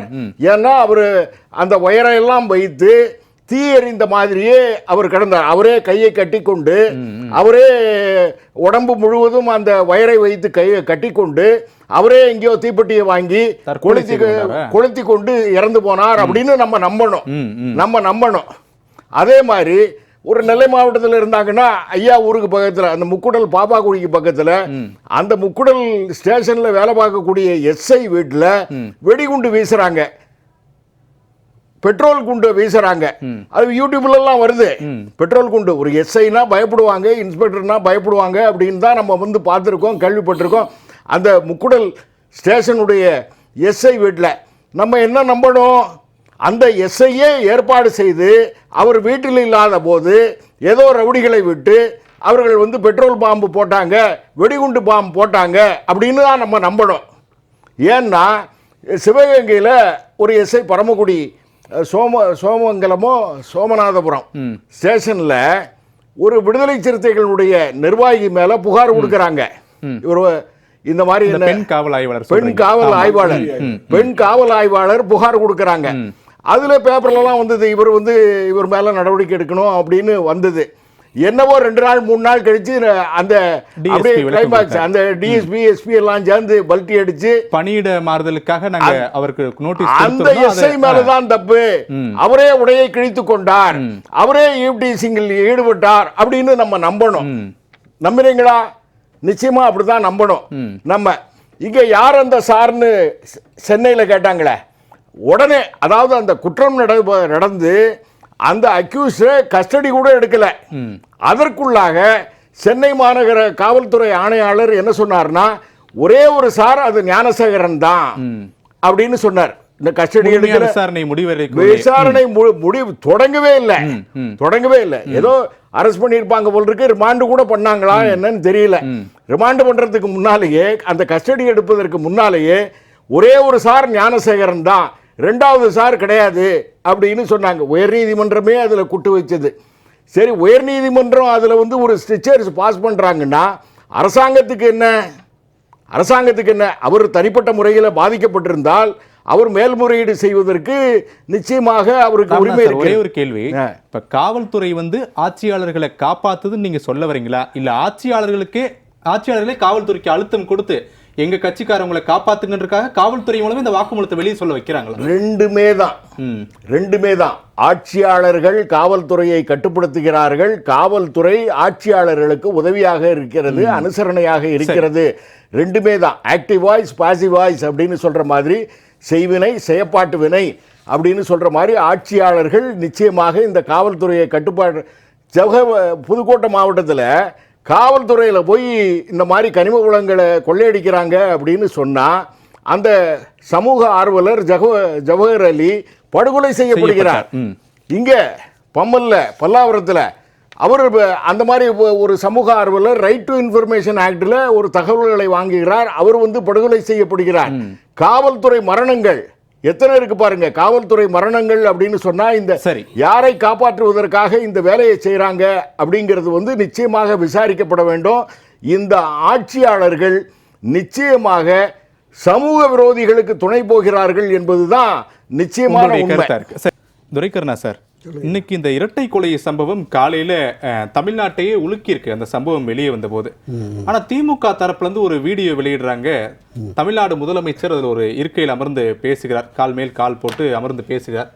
அதுல என்ன சொல்றாருன்னா, இதுவரைக்கும் நீ தலைவர்னு அழைச்சது போய் இப்ப தமிழ்நாட்டு இளைஞர்களும் மக்கள் எல்லாருமே நீ அப்பான்னு அழைக்கக்கூடிய அளவுக்கு வந்துட்டேன். தமிழக அரசினுடைய செயல்பாடுகள் அப்படி இருக்கு அப்படின்னு அவர் பெருமை கொள்கிறார். அப்ப விளம்பரத்தை மட்டுமே தேடக்கூடிய நோக்கில்தான் ஒவ்வொரு நாளும் திமுகவினுடைய பயணங்கள் இருக்கிறதா, இல்ல மக்களுடைய நலன்களுக்கு அவர்கள் இனிமேல் மாறவே மாட்டார்கள் அப்படின்ற ஒரு ஒரு ஒரு ஒரு கொள்கைக்குள்ள வந்துடலாமா? இனிமேல் அவ்வளவுதான், திமுக இப்படிதான் இருக்க போறாங்கன்ற ஒரு முடிவுக்கு நம்ம வந்துடலாமா? அண்மை காலமாக மரியாதைக்குரிய இன்றைய முதலமைச்சர் திரு மு க ஸ்டாலின் அவருடைய நடவடிக்கை, அவருடைய பேச்சு, எழுத்துக்கள் இதெல்லாம் பார்க்குற போது நிச்சயமாக அப்படி தான் இருந்தது. பொதுவெளிகளில் ஒரு கேலிக்கும் நகைப்புக்கும் உரிய வகையில் இருக்கிறதா தான் நான் பார்க்குறேன். இவர் இப்போ ஒவ்வொரு நாளும் நம்ம தொலைக்காட்சிகளில் பார்க்கலாம், உங்களை நான் முன்றாடி கேட்டுக்கொள்கிறேன், இந்த மது போதையிலிருந்து நீங்கள் விடுபடணும், ஒரு தந்தை ஸ்தானத்திலிருந்து நான் உங்களை கேட்டுக்கிறேன், முன்றாடி கேட்டுக்கிறேன் அப்படின்னு இந்த வேண்டுகோள் விடுக்கிற பொழுது இன்னொரு பக்கம் ஒரு டார்கெட் போட்டு மது விற்பனை கூடுதலாக விற்பனை, ஒரு 3 நாள் தீபாவளிக்கு இவ்வளோ விற்பனை, பொங்கலுக்கு இவ்வளோ விற்பனை, இந்த விடுமுறை நாட்களில் இவ்வளோ விற்பனை அப்படின்னு போயிட்டுருக்கு. இதை தாண்டி எல்லா விதமான போதைப் பொருட்களும் நடமாடிக்கிட்டு இருக்கு. அதை கட்டுப்படுத்துவதற்கான அந்த இரும்பு கரம் கொண்டு அடக்குவேன் ஒடுக்குவேன் அப்பப்போ பேசுகிறார். காவல்துறை அதிகாரிகள் எல்லாம் கூப்பிட்டு வச்சு பேசுகிறார். எதுவும் செயல்பாட்டில் இல்லை. இப்போ என்னென்னா, மரியாதைக்குரிய மறைந்த முன்னாள் முதலமைச்சர் செல்வி ஜெயலலிதா அவர்களை இந்த அம்மா என அழைக்கிற அந்த உலக பிரசித்தம் அந்த வார்த்தை, அம்மா என்கிற அந்த வார்த்தையினுடைய அந்த தாக்கம் வீச்சு என்பது தமிழ்நாடு தாண்டியும் இருக்குது. அப்போ அது மாதிரியான ஒரு அடையாளத்தை தான் தேடிக்கொள்ள வேண்டும் என்று திரு ஸ்டாலின் விரும்புகிறாரோ? 72 வயசில் இப்போ என்ன எல்லாரும் குழந்தைங்கள்லாம் அப்பா அப்பான்னு சொல்லுது அப்படின்னு தன்னைத்தானே அவர் சிலாகித்துக் கொள்கிறார். அவரை இந்த மாதிரியான ஒரு இடத்துக்கு கொண்டு செல்லுவதற்கு அவருடைய அந்த ஐடி விங்கு வலைத்தளம் ஒரு பெரிய டீமே ஒர்க் பண்ணிகிட்ருக்காங்க.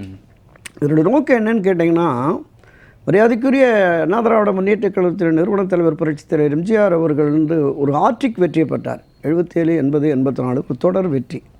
மரியாதைக்குரிய மறைந்த முன்னாள் முதலமைச்சர் அம்மா செல்வி ஜெயலலிதா அவர்கள் வந்து 2011, 2016 ஒரு தொடர் வெற்றி. ஒரு 32 ஆண்டுகளுக்கு பிறகு ஒரு தொடர் வெற்றியை கொடுத்தார். இது ரெண்டுமே அதிமுகவினுடைய மிகப்பெரிய சாதனையாக தேர்தல் களத்தில் பதிவாகி இருக்கிறது. நீங்கள் 6-7 முறை ஆட்சிக்கு வந்தாலும் ஆட்சியை இழந்து மாறி மாறி தான் திராவிட முன்னேற்ற கழகம் வந்திருக்கு. ஒரு தொடர் வெற்றியை பெற்றதில்லை. இன்றைக்கு அவர் தொடர் வெற்றியை பெற்று 2026 ஆட்சி அமைத்து அந்த சாதனையும் முறியடிக்க வேண்டும் அப்படிங்கிற ஒரு பார்வை இருக்குது. அதற்காக இந்த ஐடி விங்கு அவங்களுடைய எல்லா காட்சிகள், தொலைக்காட்சிகள் எல்லாத்தையுமே பயன்படுத்தி கொண்டிருக்கிறார்கள். ஆனால் மக்கள் எப்போவுமே ரொம்ப எச்சரிக்கையோடு தான் இருப்பாங்க. மக்களினுடைய அந்த பார்வை என்பதும் இன்னார் இனியார் என்பது அவருக்கு தெரியும்.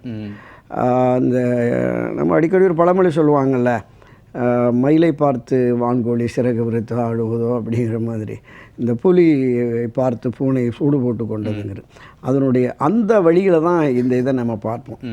இப்போ இந்த நம்ம விவாத களங்களில் பேசுகிற போது நம்ம பல்வேறு கருத்துக்கள் பதிவு செய்யப்பட்டது. மரியாதைக்குரிய ஐயா முன்னாள் காவல்துறை அதிகாரி சொன்னார்ல, அம்மா காலத்துலேயும் சரி புரட்சித் எம்ஜிஆர் காலத்துலேயும் காவல்துறையினை எந்தவித தலையீடுமே இருக்காது. உதாரணத்திற்கு 91, 92 காலகட்டத்தில் ஒரு செயற்குழு கூட்டம், பொதுக்குழு கூட்டம் வடபள்ளி நடக்குது. தென்னார்காடு மாவட்டம், ஒன்றுபட்ட தென்னார்காடு மாவட்டத்தினுடைய மாவட்ட செயலாளர் ஹீராந்த் சேர்ந்து வந்து அங்கே பேசுகிறார். எங்களுடைய மாவட்டத்தில் காவல்துறை அதிகாரிகள், காவலர்கள் யாரையுமே மதிக்கிறது இல்லை, அவங்க இன்னுமே திமுக மனப்பான்மையோடு தான் செயல்படுறாங்க, அப்படிப்பட்டவர்களை கண்டு அறிந்து அம்மா உடனடியாக மாற்றம் செய்யணும், அங்கங்கே மாறுதல் செய்யணும் அப்படின்னு சொல்கிறாங்க. அப்போ அதுக்கு செல்வி ஜெயலலிதா அவர்கள் முதலமைச்சராக இருக்கும்போது சொல்கிறாங்க, காவல்துறையினர் வந்து அவர்களுடைய கடமையை செய்கிறார்கள், அவர்களுக்கு போய் நீங்கள் அழுத்தம் கொடுக்கக்கூடாது, தவறு செய்தவர்கள் யார் என்று நான் கண்டறிந்து விசாரித்து நடவடிக்கை. நீங்கள் அவங்க எல்லாத்தையும் மாற்றணும்னா தமிழ்நாட்டை விட்டு எங்கே போய் மாற்றுவீங்க? இங்கே தானே மாற்றணும். அப்போ இந்த ஊரில் இல்லைன்னா நீங்கள் தென்னார்காடில் இருந்தால் வடார்காடு, இல்லைன்னா தஞ்சாவூர், இல்லைன்னா கோயம்புத்தூர் போகணும். அப்போ அங்கேயும் அந்த மாதிரி செயல்கள் இருக்கும்ல. எனவே குறைந்தபட்சம் முடிந்த அளவிற்கு நீங்கள் தவறான விஷயங்களுக்காக போகிறாங்க, தவறான விஷயத்திற்காக நீங்கள் போகாதீர்கள், அங்கே போக வேண்டாம், எதுவாக இருந்தாலும் என்னுடைய கவனத்திற்கு கொண்டு வாருங்கள், நான் விசாரித்தறிந்து உரிய நடவடிக்கை எடுக்கேன் அப்படின்னு சொல்லிடுறாங்க. திமுக ஆட்சியில் எப்படி நடக்கும்னா, இங்கே வந்து அமைச்சர்கள், எம்பி, எம்எல்ஏக்கள், மாவட்ட நிர்வாகிகள், மாநில நிர்வாகிகள் என்கிற பொறுப்பில் இருக்கிறவங்க கூட அதிமுககாரங்க போக மாட்டாங்க ஸ்டேஷனுக்கு. ஆனால் திராவிட முன்னேற்ற கழகத்தில் ஒரு வட்டச் செயலாளர் ரைட் ராயில் போய் இன்ஸ்பெக்டர் முன்னாடி சேரை இழுத்து போட்டு உட்காந்து பேசுவார், மிரட்டுவார். பேசுவார் இல்லை, மிரட்டுவார். ஒரே ஒரு சம்பவம் சொல்கிறேன். ரங்கநாதன் தெரு, அந்த ரயில்வே பார்டர் ரோடு, அங்கே உள்ள சிறுகடை வியாபாரிகளுக்குள்ள ஒரு பிரச்சனை வருகிறது. காலங்காலமாக அங்கே அண்ணா திராவிட முன்னேற்ற கழகத்தைச் சேர்ந்த நிர்வாகிகள் பெருமளவில் கடை போட்டு அங்கே இருக்கிறாங்க. திமுக ஆட்சி அமைந்த உடனே பெரிய அளவில் அங்கே போய் இவங்களை மிரட்டுற சம்பவம் நடக்குது. அவங்க வர்றாங்க, வந்து 96 காலகட்டம் நினைக்கிறேன். அவங்க வந்து புகார் கொடுக்குறாங்க மாம்பழம் ஆரோன் ஸ்டேஷனில். அந்த இன்ஸ்பெக்டர் சொல்கிறார், எல்லாம் ஆட்சி கட்சி, ஆட்சியெல்லாம் மாறிடுச்சு, பழைய மாதிரியெல்லாம் நீங்கள் இருக்க முடியாது, இந்த பிரச்சனை தொடர்பாக உங்கள் மாவட்ட செயலாளரை வர சொல்லுங்கள், நான் எங்கள் மாவட்ட செயலாளரை வர சொல்கிறேன். யார்? இன்ஸ்பெக்டர் சொல்கிறார். அன்னைக்கு அவங்க மாவட்ட செயலாளர் யாருன்னா கிட்டு, சைதை கிட்டு, அவரை வர சொல்கிறேன். இந்த பக்கம் சரவணன் யாரும் இருந்தாங்க நினைக்கிறேன், ஏவி கிருஷ்ணபதி சரவணன் மாவட்ட செயலாளர், அவங்கள வர சொல்லுங்கள், பேசி தீர்ப்போம் அப்படின்னு சொல்கிறார். ஆக திராவிட முன்னேற்ற கழக ஆட்சி அமைந்து விட்டால் காவலர்களுடைய மனப்போக்கு எப்படி இருக்குங்கிறத உதாரணமாக இதை சொன்னேன். எனவே தான் சொல்லுகிறேன், இந்த நிலைப்பாட்டிலிருந்து திராவிட முன்னேற்ற கழகம் மாறுவதற்கு வாய்ப்பில்லை, ஆட்சி மாற்றம் தான் தீர்வுங்கிறது தான் மரியாதைக்குரிய சின்னம்மா சசிகலா அவர்களுடைய அறிக்கையாக இருக்குது. பொதுவெளி கருத்தாகவும் அதுதான் இருக்குது. ஆட்சி அதிகாரத்திற்கு வந்துவிட்டால் அமைச்சர்கள் முதல் சாதாரண வட்டச் செயலாளர், கிளை செயலாளர், கவுன்சிலிருந்து அவ்வளோ பேருமே இது மாதிரியான ஒரு துணிச்சலான போக்கு. இப்போ முன்ன வந்து நான் சின்ன பிள்ளையாக இருக்கிறது நம்ம பார்க்குறோம், போலீஸ் அப்படின்னா ஒரு கிராமத்துக்கு அந்த அரைக்கால் சட்டையும் அந்த சிவப்பு தொப்பியும் போட்டு சரக்குன்னு அந்த நடந்து வந்தால் அவன் இந்த வாயில் பீடி சீட்டு வச்சோல்லாம் அவன் கீழே போட்டுட்டு அப்படி ஓரமாக இருக்கும், அப்படி அவனுக்கு கை கட்டி கட்டி ஓரமாக நிற்பாங்க. அவங்க எதுக்கு வராங்க என்னன்னு தெரியாது அப்படிங்கிற மாதிரி. இன்றைக்கி அப்படி இல்லை, அவர்கிட்டயே இன்ஸ்பெக்டர்கிட்டே ஒரு ஆமாம், ஒரு பயமற்ற தன்மை. அதில் அந்த இன்னொன்று, இந்த போலீஸை காவல்துறைன்னு போட்டு மாற்றிருந்துருக்குல்ல, அதுலேயே நிறைய பேருக்கு காவலர் பணியில் இருக்கிறவங்களுக்கு அந்த போலீஸ் இன்ஸ்பெக்டர் அந்த மாதிரி அந்த இதில் இருக்கிற அந்த கிரிப்புங்கிறது இப்போ காவலர்கள் அப்படின்னு போகிறபோது அது ஏதோ வாட்ச்மேன் மாதிரி எங்களை பார்க்குறாங்க அப்படின்னு சில பேர் வருத்தப்பட்டதை கூட நான் பார்த்துருக்கேன்.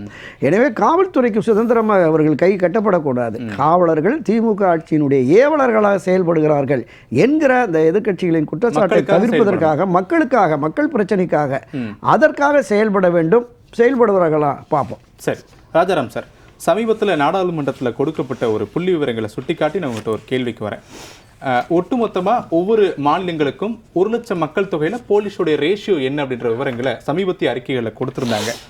தமிழ்நாடுக்கு பார்த்தீங்க அப்படின்னா 1 லட்சம் பேத்துக்கு 160 காவல்துறையினர் பாதுகாப்புக்காக இருக்கிறார். இது போலீஸ் ரேஷியோ அப்படின்னு சொல்லி நாடாளுமன்றத்தில் கொடுக்கப்படுது. ஆனால் நிர்ணயிக்கப்பட்ட காவல்துறையினுடைய எண்ணிக்கை 171 அப்படின்றாங்க. இன்னும் காவல்துறையினர் போதிய அளவில் குறைவாக தான் இருக்கிறாங்க மக்கள் தொகை அடிப்படையில்.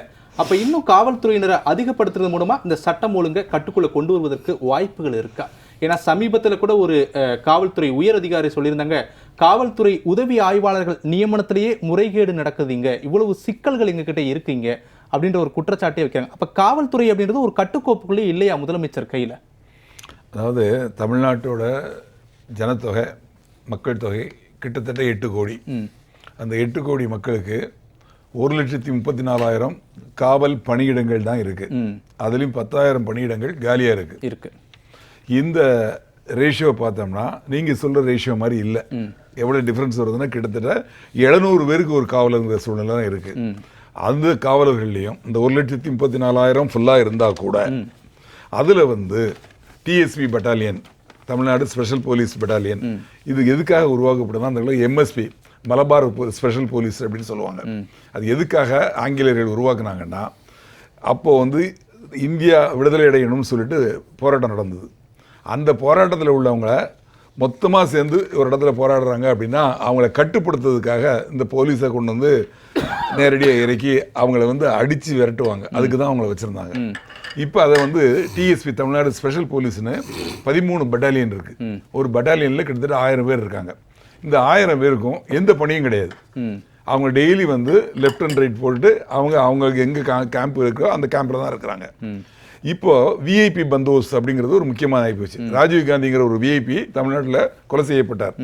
அதுக்கப்புறம் முக்கியமாக காவல்துறையோட பணி, காவல்துறை ஆரம்பிக்க போது என்ன, அதுக்கு பணி என்ன காரணத்துக்காக அறிவிக்கப்பட்டதுன்னா குற்றங்கள் நடவாமல் இருக்கிறதுக்கும் நடந்த குற்றங்களை கண்டுபிடிக்கிறதுக்கும். ஆனால் இப்போ இந்த விஐபி செக்யூரிட்டி அப்படின்னு ஒன்று வந்ததுக்கப்புறம் காவலர்கள்லாம் ரோட்டில் தான் நிற்கிறாங்க. ஒவ்வொரு காவல் நிலையத்திலையும் கிட்டத்தட்ட 30 வருஷத்துக்கு முன்னாடி என்ன ஸ்ட்ரென்த் இருந்தோ அதுதான் இன்றைக்கும் ஆக்சுவல் ஸ்ட்ரென்த்தாக காட்டுறாங்க. அதாவது அலாட்டட் ஸ்ட்ரென்த்து. ஆனால் அதில் இருக்கிறதுன்னு பார்த்தா 50% கூட இல்லை. அந்த 50%ம் குற்ற தடுப்பு பணிகளுக்காக பீட் போகிறதோ மற்றதுக்கோ போக முடியாமல் ரோட்டில் தான் நிற்கிறாங்க பந்தோபஸ்து. நீங்கள் பார்ப்பீங்க எல்லா இடத்துலையும் ரோட்டில் பந்தோபஸ்து நிற்கிறாங்க. அது விஐபி பந்தோபஸ்துங்கிற முறைக்கு வந்தது. இந்த டிஎஸ்பி பட்டாலியனில் இருக்கக்கூடியவங்க 13,000, அதில் 1000 பேர் வந்து தீகார் ஜெயிலில் பாதுகாப்பு பண்ணி பார்த்துருக்காங்க. அவங்கள கொண்டு வந்து அவங்களுக்கு ட்ரைனிங் கொடுத்து இந்த விஐபி பந்தோபஸ்த், இந்த ரூட் பந்தோபஸ்த் இது மாதிரி பயன்படுத்தினா இருக்கக்கூடிய காவலர்கள் அவங்க பணிகளை செய்வாங்க. இந்த பணியிடங்களையும் ஜாஸ்திப்படுத்தணும்.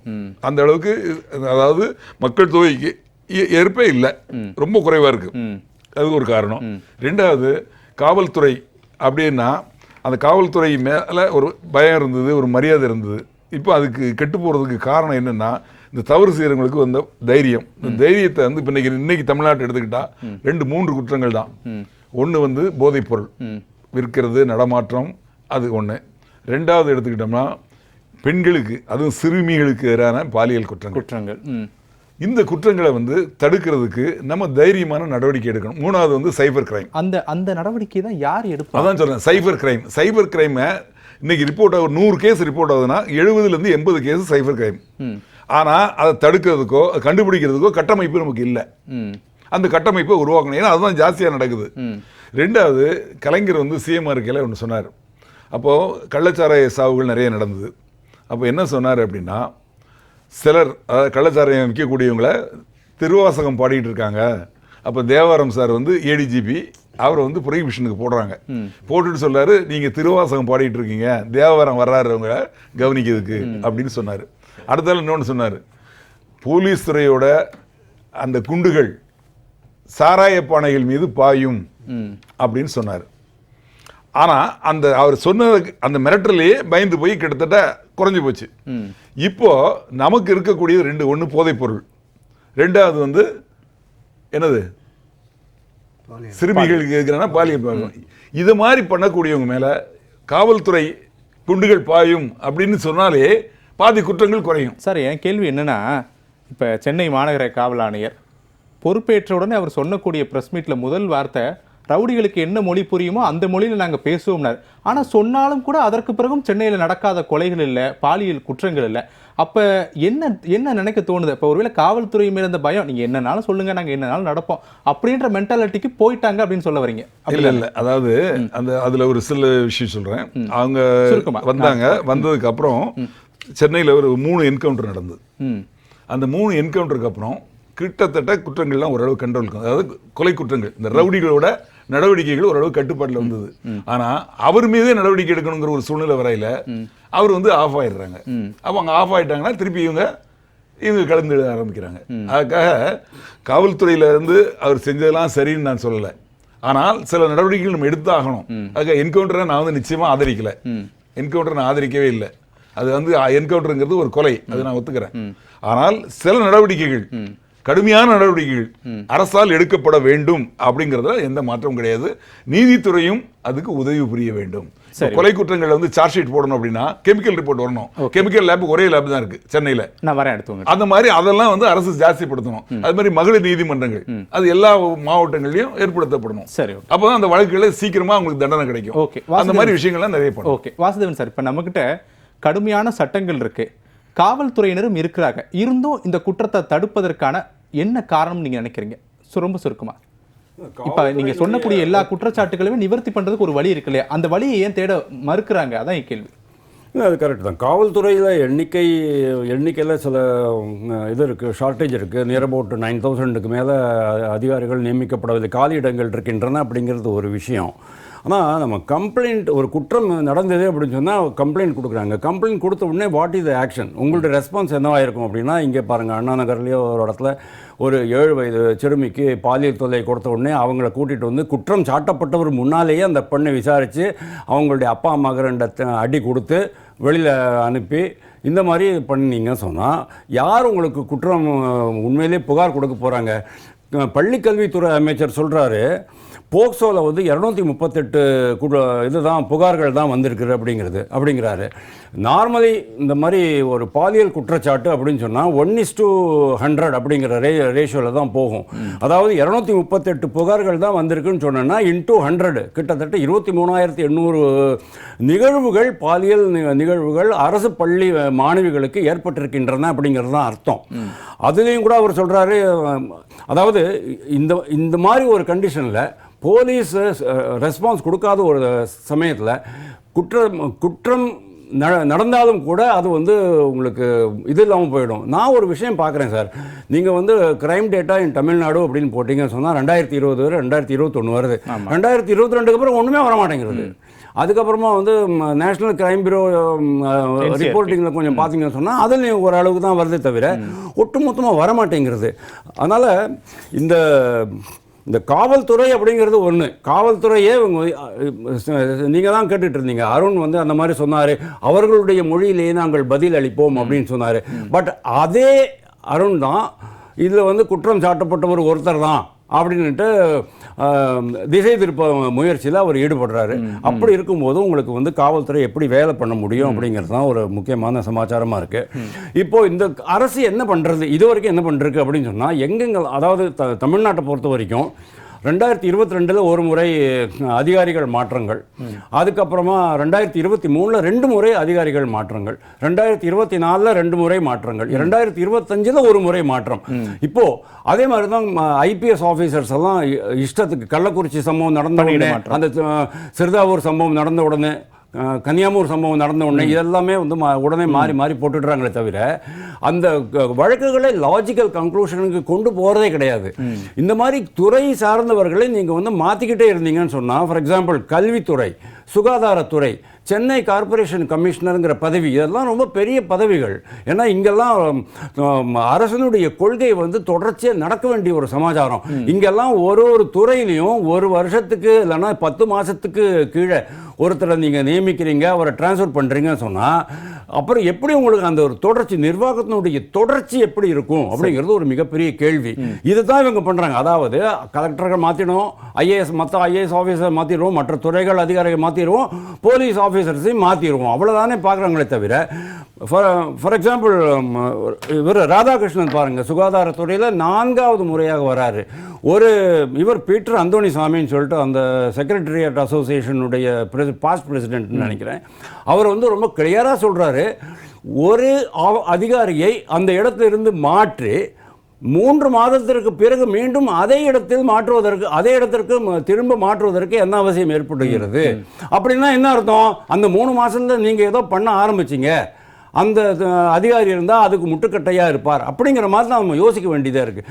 இந்த மாதிரி பல்வேறு சமாச்சாரங்கள் இருக்கின்றன. அதாவது நீங்கள் வந்து இந்த அதிகார வர்க்கத்தை மட்டும் மாற்றி தான் போராது, புகார் கொடுத்தா உடனே பண்ணணும். ஏடிஜிபி அவருடைய வீடுல அந்த அறையை எரிச்சிட்டாங்க அப்படின்னு சொன்னதுக்கு 7 மாசமா இன்னும் ஆக்ஷனே எடுக்காம இருந்தீங்கன்னு சொன்னா மக்களுக்கு நம்பிக்கை எப்படி வரும் அப்படிங்கிறது தான் கேள்வி. சரி, ஓகே. ராமநாதன் சார், இப்போ எல்லாரும் சொல்லக்கூடிய ஒரே நேர்கோட்டு பாதையில் பார்த்தோம் அப்படின்னா காவல்துறைக்கே பாதுகாப்பு இல்லை, அதான் உண்மை அப்படின்றது. துரைக்கருணா சார் சொன்னதுல தொடங்கி ஓய்வு பெற்ற காவல்துறை ராஜாராம் சொன்ன வரைக்கும் ஒரு சிலவங்க காவல்துறையில நேர்மையா நடக்கணும்னு நினைக்கிறாங்க, ஆனா அவங்கள கூட அரசு கட்டுப்படுத்தணும்னு நினைக்குது அப்படின்னு சொல்றாங்களே. இதெல்லாம் தடுக்கணும்னா என்ன பண்ணணும்? இன்னும் திமுகவுக்குன்னு ஒரு வருஷத்துக்கு குறைவான காலங்கள் இருக்குது. ஏடிஜிபி ஐயா சொன்னாங்க, ஏடிஜிபியினுடைய அறையே எரிக்கப்பட்டது அப்படின்னு சொன்னா, இந்த காவல்துறை அந்த உண்மை குற்றவாளிகளை கண்டுபிடிக்காம அதில் வந்து குற்றமே நடக்கலை அப்படின்னு சொல்லி ஒரு அரசாங்கம் அறிக்கை வெளியிடுகிறது, ஒரு டிஜிபி அறிக்கை வெளியிடுகிறார் அப்படின்னு சொன்னால் எவ்வளவு மோசமானது பாருங்கள், எவ்வளவு மோசமான ஈரல் அழுகிவிட்டதுன்னு கலைஞர் ஒரு தடவை சொன்னார். இந்த காவல்துறையை பார்த்து தான் சொன்னாரா, இந்த அரசாங்கத்தை பார்த்து சொன்னாரா அப்படின்னு தெரியல. நீங்கள் முதல்ல ஐயாட்ட கேட்கும்போது அப்பான்னு அழைக்கிறது மகிழ்ச்சி அப்படின்னு முதலமைச்சர் சொல்லியிருக்காரு. ஒரு உதாரணத்துக்கு சொல்கிறேன், யாரையும் குறிப்பிட்டு சொல்லலை. இப்போ எங்கள் அப்பா இருக்காருன்னு வச்சுங்க, குற்றவாளிகள் பக்கத்திலேயே நின்னார்னா நான் என்ன சொல்லுவேன்? அப்பா, குற்றவாளிகள் பக்கத்தில் நிற்காதீங்க, நல்லவர்கள் பக்கத்தில் வாங்க அப்படின்னு நான் கதறி அழுவேன். கடனாளியா அவர் கடன் வாங்கலை, ஒரு உதாரணத்துக்கு தான் சொல்கிறேன். கடனை வாங்கினா அவருடைய தகுதிக்கு மீறி கடன் வாங்கினா என்ன சொல்லுவோம்? இந்த அரசாங்கம் வாங்குற மாதிரி 10 லட்சம் கோடி ரூபாய்க்கு கடனாளியாக இந்த தமிழ்நாட்டை விட்டு விட்டு போவது போல எங்கள் அப்பா கடனாளியாக ஆனார்னு வச்சுங்க. அப்பா கடனாளியாக ஆக்காதீங்க அப்படின்னு நம்ம சொல்லுவோமா இல்லையா? இந்த மாதிரி குற்றவாளிகளை ஆதரிக்காதீங்க அப்படின்னு எல்லாரும் சொல்லுவாங்க. அது ஒன்று. என்ன தடுக்கணும் ஐயா? அந்த காவல்துறையினருடைய அந்த எண்ணிக்கை இருக்கு பாருங்க. அதாவது பொதுவாகவே எந்த அரசாங்கமே ஐபிஎஸ் ஆஃபீஸர்கள் ஐஏஎஸ் ஆஃபீஸர்கள் தங்களுடைய பதவிகளை கூட்டிக் கொள்வதில் அதிக விருப்பம் இருக்கு. அதாவது இன்ஸ்பெக்டர் ரேங்கில் உள்ளவங்க தான் குற்றங்களை தடுக்கணும். அது முதல்ல ஆட்சியாளர்களுக்கு புரியணும். அதாவது கான்ஸ்டபிள் இருந்து ஒரு பீட்டு போடணும், ஒரு ரோந்து செய்யணும் அப்படின்னு சொன்னால் ஐபிஎஸ் ஆஃபீஸர்களை கூட்டிக் கொண்டே போகிறார்கள். அவர்கள் ஒரு மாநிலத்திற்கு எதற்கு ஒரு டிஜிபி ரேங்கில் எதுக்கு 10 பேர் 15 பேர் எதுக்கு இருக்கணும்? நீ முன்னால் பார்த்தீங்கன்னா ஒரு இன்ஸ்பெக்டரே வட்ட ஆய்வாளர் அப்படின்னு இருப்பார். ஒரு தாலுகாவுக்கே ஒரு இன்ஸ்பெக்டர் தான் இருப்பார். ஒரு மாவட்டத்துக்கே 2 டிஎஸ்பி தான் இருப்பாங்க. ஒரு மாவட்டத்துக்கு ஒரு எஸ்பி அப்படின்னு சொன்னால் இன்னைக்கு ஐபிஎஸ் ஆஃபீஸர், அதாவது there are more number of jawans than there are more number of officers than the constables jawans அப்படிங்கிற லெவலுக்கு இன்னைக்கு ஒரு நிர்வாகம் நடக்கிறது. ஒரு ஐஜியா ஏகப்பட்ட பேர் இருப்பாங்க. ஒரு டிஐஜியா டிஐஜி குற்றத்தை கட்டுப்படுத்த முடியாது. நம்ம ஒரு பிரமை என்ன இருக்கு அப்படின்னு சொன்னா, பிரமை என்ன இருக்குன்னா ஐபிஎஸ் ஆஃபீஸர்கள்லாம் எல்லா குற்றத்தையும் கட்டுப்படுத்திடுவாங்க அப்படிங்கிற ஒரு பிரமை. ஏன்னா அந்த ஐபிஎஸ் படிப்புக்கு மேல இருக்கு. இந்த இன்ஸ்பெக்டர் ரேங்க் வரையும் உள்ள அதிகாரிகளை கூட்டணும். அதாவது கான்ஸ்டபிள் இருந்து ஹெட் கான்ஸ்டபிள் இருந்து எஸ்ஐ வரையும் உள்ள பதவிகளை கூட்டணும். இந்த அரசாங்கம் என்ன செய்யணும் அப்படின்னு சொன்னா, குற்றவாளிகளிடமிருந்து விலகி நிற்கணும். அதாவது தன்னுடைய கட்சிக்காரர்கள் குற்றம் செய்தாலும் கூட அவர்கள் மீது இறுதியான நடவடிக்கை எடுப்பதற்கு அனுமதிக்க வேண்டும். காவல்துறையை இருந்தாலும் உறுதியான நடவடிக்கை எடுத்தால் மட்டுமே சட்டம் ஒழுங்கு கட்டுப்படுத்த முடியும். இந்த காவல்துறையும் என்ன செய்யணும்னா, இந்த காவல்துறை இன்னைக்கு ஆட்சியாளர்களுக்கு அனுசரணையாக நம்ம இருக்கலாம் அப்படின்னு நினைச்சு அவர்களுக்கு புரிகின்ற மொழிகளேயே பதில் சொல்லுவோம்னு யார் மேல நடவடிக்கை எடுக்கிறாங்கன்னா, இந்த அரசாங்கத்தின் மீது யாரெல்லாம் யூடியூப்ல குற்றம் சொல்லுகிறார்களோ, பொதுக்கூட்ட மேடையிலே குற்றம் சொல்லுகிறார்களோ அல்லது வேறு வழியிலே குற்றம் சாட்டுகிறார்களோ அவர்கள் மீது மட்டும்தான் இந்த காவல்துறை நடவடிக்கை எடுக்கிறது அப்படிங்கிறது வருத்தமான விஷயம். அதனால இந்த பொதுமக்கள் என்ன செய்ய வேண்டும் என்றால், குறைஞ்சபட்சம் ஒரு வருஷத்துல வரக்கூடிய தேர்தலில் இந்த ஆட்சியை வீட்டுக்கு அனுப்ப வேண்டும். காவல்துறை செய்ய வேண்டியதும் இருக்கு, அரசாங்கம் செய்ய வேண்டியதும் இருக்கு, பொதுமக்கள் செய்ய வேண்டியதும் இருக்கு. வீட்டுக்கு அனுப்ப வேண்டியதுதான் பொதுமக்கள் செய்ய வேண்டியது. துரைக்கண்ணன் சார், உங்களுடைய நிறைவான கருத்து. நிறைவாக ஒரே நிமிடத்தில் சொல்லிடுறேன். இந்த குற்றச்செயல்கள் நாளுக்கு நாள் அதிகரித்து வருகிறது. குறிப்பாக இளம் சிறார்கள், குழந்தைகள் முதல் பாலியல் சீண்டலில் ஈடுபட்டு பாதிக்கப்படுகிறார்கள். பெண்களுக்கு எதிரான குற்றங்களை எத்தனையோ சட்டங்கள் இருந்தாலும் கூட இன்னும் சட்டத்தை கடுமையான தண்டனை, ஒட்டுமொத்த குற்றச்செயல்களையும் தடுப்பதற்கு கடுமையான தண்டனை நிச்சயம் வழங்கணும். திருந்தி வருகிற நடவடிக்கைகள் இவங்களுக்கு அவர்களுடைய வாழ்வாதாரத்திற்கு ஏதாவது செய்யணும். இதை தாண்டி ஒரு 80 லட்சத்துக்கு மேற்பட்டோர் பதிவு செய்து இளைஞர்கள் வேலை வாய்ப்பு இல்லாமல் இருக்கிறாங்க. எனவே வேலை வாய்ப்புகளை உருவாக்கி அவர்களை திருந்தி நல்லபடியாக செய்கிறதுக்கான இருக்கணும். இப்போ இந்த சமூக விரோதிகள், கள்ளச்சாராய விற்பனை, மணல் கடத்தல், இது எல்லாமே உள்ளூரில் இருக்கிற எல்லாருக்கும் பொதுமக்களுக்கு தெரியும். அவர்கள் கொடுக்கிற புகார்கள் அடிப்படையில் உரிய நடவடிக்கை எடுக்கணும். புகார்தாரர்கள் மீதே நடவடிக்கை அல்லது புகார்தாரர்களை கொலை செய்யக்கூடிய அளவுக்கு, தாக்கல் செய்யக்கூடிய அளவுக்கு, கட்டுப்படுத்த போகிற அதிகாரிகளை ஜீப்பை வச்சு கொள்கிற அளவுக்கு போகிற இந்த செயலை முழுமையாக கட்டுப்படுத்த மாட்டால் நிச்சயமாக இந்த அரசு மீது மேலும் மேலும் ஒரு அவப்பெயர் வரும். அதை தடுப்பதற்கு இந்த அரசு முயற்சிக்குமா பொறுத்திருந்து பார்க்கலாம். சரி, ஓகே. நிறைவான தருணத்திற்கு வந்திருக்கோம். தமிழகத்தில் அதிகரித்து வரக்கூடிய இந்த குற்ற சம்பவங்கள் என்பது நாளுக்கு நாள் மோசமடைந்து கொண்டே இருக்கிறது. இன்னைக்கு நிகழ்ச்சியில் பேசியிருந்த காவல்துறை ஓய்வு பெற்ற அதிகாரி ராஜாராம் சார் இருக்கட்டும், வாசுதேவன் போன்றவர்களாம் வைத்திருக்கக்கூடிய முக்கியமான குற்றச்சாட்டு, காவல்துறைக்கு ஒரு ஃப்ரீடம் இல்லை, அரசியல்வாதிகள் காவல்துறையினரும் கைக்குள் வைத்திருப்பதன் காரணமாகவே தமிழகத்தினுடைய சட்டம் ஒழுங்கு என்பது நாளுக்கு நாள் மோசமடைகிறது அப்படின்ற கருத்துக்களை எல்லாம் பதிவு செய்திருக்கிறார்கள். உண்மையிலேயே மக்கள் நாள்தோறும் விடிந்தால் என்ன நிகழ்வு நடக்கப் போகிறது அப்படின்ற ஒரு அச்சத்தோடு பயணிக்கக்கூடிய நிலைமைக்கு தமிழக மக்கள் தள்ளப்பட்டிருக்கிறார்கள் அப்படின்றதா புரிந்து கொள்ள முடிகிறது. இன்றைய விவாதத்தில் கலந்து கொண்ட 4 விருந்தினர்களுக்கும் நன்றி, நேயர்களுக்கும் நன்றி. மற்றும் ஒரு விவாத நிகழ்ச்சியில் சந்திக்கலாம். நன்றி, வணக்கம்.